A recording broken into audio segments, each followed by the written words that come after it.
access to higher education and tertiary pathways, they should not be dependent on your postcode and financial means. That is why Stand Like Stone has been helping local people meet fees and travel expenses to pursue study and training in fields like nursing, education, engineering, medicine and the arts. We'll meet one local recipient of the Stand Like Stone study scholarships in this next half hour. This is Becc Bird on ABC Southeast SA.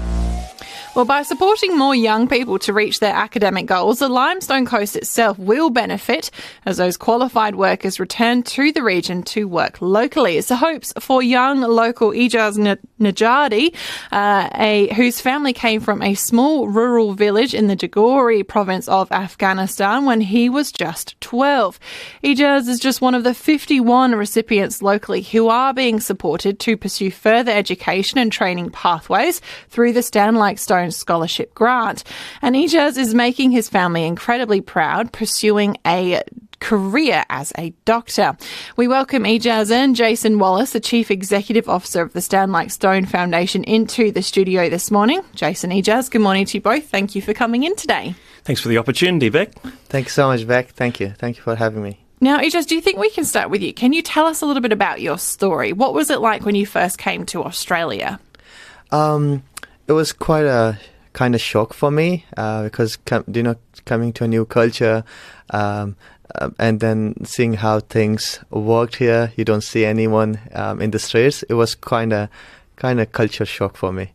Yeah, and then I really liked the city when I first went there with my family. I was like, I've never seen buildings like those. So. Yeah, that was my first impression of Australia. What do you remember of your education journey, especially this morning? What was it like when you came and began school in Australia? Before when I was in Afghanistan, and then later on we moved to Pakistan because it was a bit safer. I didn't went to any schools, and I came here. Then they put me to Adelaide Secondary School of English for 2 years. You can stay there for a maximum of 2 years. So I stayed there for 2 years, learning English, and then I went to Perfield Garden High School for my schooling. Who were some of the main supports in your life that helped you, learn written and spoken English, especially? Because imagine the two are very difficult. Yes. I think the first person I want to thank is my parent. My dad, he was always supportive. So he never been to school himself. He cannot read or write or even speak English. He tried here, but he says it's really hard, like learning at the age of 55. And my mom still goes to TAFE 3 days a week to learn, but she is still fine. She said she has headache every day. So I think I want to thank them because they were always there for me and then supported me. And then my teachers, I want to thank Miss Jessica Woon. She was my Adelaide Secondary School of English teacher. I think she played a huge role in shaping my journey where I am. She used to bring me books. She used to stay after school every single day to help me because I think her husband was in a neurosurgery resident. So she knew this is a really... I told her straight away that this is what I always dreamed of, becoming a doctor. And she was there always for me. So, yeah, I want to thank her. Yes. Ejaz, what's brought you to Mount Gambier now? So I lived in Adelaide since I came here in 2014.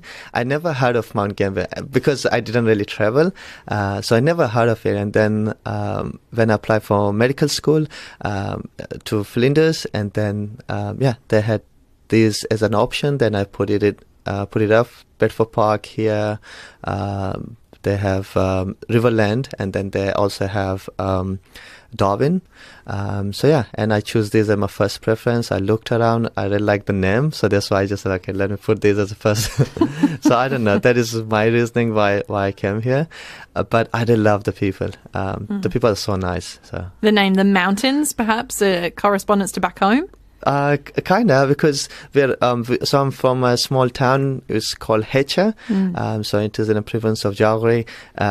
It's just mountains. It's just mountains. It's just rocks. Beautiful. The lands here are more fertile. I wouldn't say it's because of my homeland. I would say it is pretty, but just this rocky mountains. So there's nothing you can grow on top. So yes. So tell me, how did you feel when you were first accepted as a medicine student then? How did your family react as well? It was, I think, the most prettiest moment for me. I cried because it took me, from my high school till now, it took me 7 years of constantly trying to get in, because medicine is really hard to get in. And I was just, when I was doing my bachelor's, I was studying like 14 hours a day to have a high GPA. And then I was constantly trying to get in. It was, a lot of failures. I set GAMSA nearly 7 times. I did UCAT twice. I did UMed once. It was, and when I got in, I think it was the best moment of my life. And then I called my parents, my dad. They were quite emotional as well. And I'm getting emotional even now. So, You have worked incredibly hard to get to where you are. And you've also worked incredibly hard in the background to fund and support your family during that. Explain a bit about how you live those sort of double lives as well. It was hard. My first priority was always education. So whenever I used to get time, I would just spend it on my studies. But because of how financial things work, and being the oldest in the family, so you in our culture, you have to take, once your parents can't do it, you need to rise up and take the responsibility. So I did my best. I worked a lot in farms, fruit picking mostly, and a lot of apple picking and then cherry pickings. The money wasn't as good, but I think it was good enough to contribute. And then I worked a bit as an interpreter as well. I still do here, but it is during my uni hours, and over the phone they just pay $15 for 15 minutes. So it's not enough. I worked at different jobs as well. I worked around, with a friend for gardening things whenever I could. Worked as where you lay cement, landscape kind of things. So did whatever to get as much money as I can. But here I am. Yeah, remarkable the pathway you have taken to get to where you are today. You must be so incredibly proud, and you should be proud of the hard work and effort you've put in. What does it mean to you to have the sort of financial pressure eased a bit, at least, through this Stand Like Stone scholarship you've received to come and study here in Mount Gambier? I think it reduced my stress a lot. Last year was really tough for me. My first year, financially everything, and coming here and living, I think it was really hard. And then I tried to look here around for work as well, but I was unsuccessful because whenever I went for an interview, I told them, I was like, this is I'm here for studies, and this is my prior, my studying medicine is kind of hard, so I'm focusing. But they wanted someone who could, follow their timetable. It was kind of hard, and I asked around uni as well, what supports are there. And then they referred me here, and when I got it, I was so happy. That is kind of my whole year of rent paid. So I was it reduced a huge stress on me. Now in my second year is even more harder, and How many hours do you dedicate to studying each day now, especially in your second year, as you say, harder? Yes, I still study 7 to 8, 9 hours a day, 7 days a week, because that's what I'm here for. There's my education and be the best doctor I could be. And some of my friends said, don't you get burned out? I say, I don't know. I just love it too much, and I've never felt like I'm burning out. It's what really I enjoy, so... Yeah, well, giving 7 to 9 hours of your day studying, you can understand why you may not have time outside of that to give to, income and getting a job. So, wow, that's remarkable, a huge effort. Jason, Ejaz is literally the perfect candidate as to why you do these scholarships. Absolutely. It's really great. Our scholarships are based on 2 things, merit and hardship, and seeing someone like Ejaz who has so much potential as a future doctor, which we desperately need more doctors in our region and in our country.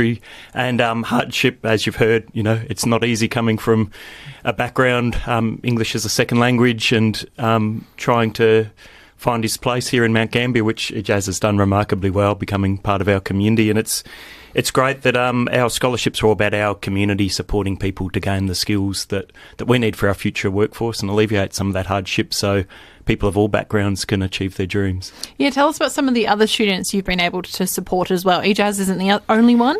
Yeah, exactly. There's 51 scholarships this year that add up to $96,700 worth of support to students. Wow. They really vary from our major scholarships through to smaller ones, but we've got many people who are people who've always lived in our region and others that have come here to study, certainly people with a strong link to our region, everything from nursing to the arts to engineering to teaching, so a really broad mix of backgrounds and study, and we can only do that with and thanks to our community. So this is thanks to the Foundation's been here 20 years now. People will be familiar with our fundraising like Swinging with the Stars and donors and bequests that grow our corpus of funds that we can invest and use the money earned on those investments to do great things like these scholarships. And that's allowed us this year. Last year was 92,000 that we gave. So, we've grown that by another 4,000 this year, and that'll continue to grow every year. Yeah, I was going to say, are you hoping to see that this grows and grows over the years to come and more students are either attracted or, helped to further their education, their studying dreams and pathways? Absolutely. That's the whole concept behind our foundation is growing our resource so that we can do more for more people. Unfortunately, it tends to get harder, not easier, with the cost of living and costs of education. There's lots of great supports out there, but it's certainly hard for students. And students of all ages too. When I say all backgrounds, that's a lot of young people pursuing their education dreams, but people of all backgrounds. So we have older students who are pursuing new careers that need a bit of a help financially, and we are able to call for applications and look at scholarships for all the different areas that we provide support for, which is quite broad. Do you often find the foundation is flooded with scholarship applications for this type of funding? Even something as simple as, a student may need a laptop to be able to go and study. Absolutely. We'd love to be able to help everyone who applies. We had about 90 applications this year, so the fact that we funded 51 of them, I'm really proud of. We managed to stretch what we had to assist a lot of people, and that merit and hardship measure is what came in to judge who was successful and who unfortunately wasn't. We certainly are able to recommend other scholarship opportunities. We're not the only provider, but we really see strength in us being one of the major providers. Trying to bring a whole heap of scholarships under one roof makes it much easier for applicants that they can apply to us and be considered alongside a whole range of different opportunities. Yeah. When will these opportunities be coming up again? Good question. So what we've just announced is our support for students in 2026. So late this year, we'll be putting the call out again for applications for 2027. So we encourage people to certainly follow our socials and keep in touch with Stand Like Stone to see when that opportunity comes up next. Yeah, especially if they know their education pathways will lead to them moving away eventually or university next year, whatever it may be. Think ahead. Absolutely. Yeah, we're here to help. Our scholarships is our really core part of Stand Like Stone, but we also do grants, predominantly one grant round a year, but there's other things throughout the year where we have opportunities to help and support people and really want to work with the community on how can we support our community better, how can we make a difference and empower people to pursue their dreams like Ejaz has been able to thanks to the support. Yeah. Ejaz, what's next for you? How are you finding the second year? What are you hoping to sort of specialise in and focus on this year? So my goal would be, again, be the best I could be, and then pass my exams. And my goal is hopefully in the near future there are a couple of things that I want to pursue, but I'm not sure yet. Interventional cardiology is one where you can see people with heart attacks save their lives. Orthopedic surgery is one area that kind of really interests me, so I want to explore that area more. And gastroenterology is another. So those three are some of the areas that I'm really keen on, and hopefully I will be able to pursue them. Big areas, especially for our region as well. So please do pursue those areas and stay locally. Thank you. We appreciate you coming into the studio and giving us your time, especially given how busy your schedule is. Good luck for the future, and congratulations for how far you've come. Just remarkable to hear. Thank you for telling us your story today. Yep. Thanks so much. Thank you for having me, and I would really like to thank Jason and the Stand Like Stone Foundation. and I hope they can keep supporting new students. I don't know if you guys know about SAM. Every year we will have 30 new students, so we have another 30 first-year students coming, so I will let them know to apply for the scholarship as well, because I know some of them are struggling as well. Yeah, these are the students coming each year to be part of the Flinders, all based in Mount Gambier now. All based Mount Gambier. The medicine students. Beautiful. Ejaz, Jason, thank you so much to you both for coming in. We appreciate your time. Thank you. Thank you. That is scholarship recipient Ejaz Nijadi and Jason Wallace. They're the Chief Executive Officer of the Stand Like Stone Foundation. If you need any further information about this, please do head online to www.standlikestone.com.au.